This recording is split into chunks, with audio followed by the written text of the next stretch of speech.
Welcome to the Learning Pines YouTube. We hope this video helps. In this video, I will explain how to jump-start your BMW X7. First, gather your safety gear, including gloves and eye protection, to prevent any accidents. Make sure both the dead BMW X7 and the assisting vehicle are completely turned off before you begin connecting any cables.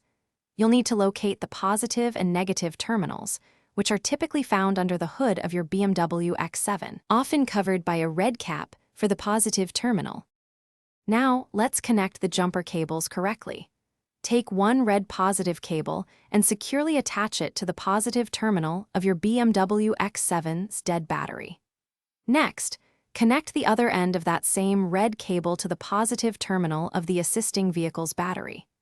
Then, take the black negative cable and connect it to the negative terminal of the assisting vehicle's battery, ensuring a firm connection.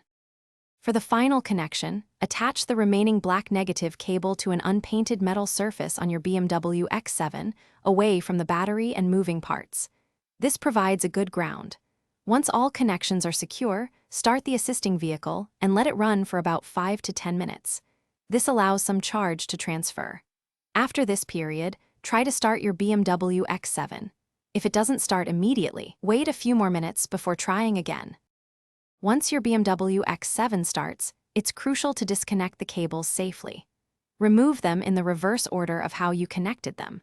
First the negative from your BMW, then the negative from the assisting vehicle, followed by the positive from the assisting vehicle, and finally the positive from your BMW. Drive your BMW X7 for at least 20 minutes to allow the alternator to recharge the battery. If the issue persists, have your battery and charging system professionally checked. Thanks for watching. Consider subscribing if we helped you.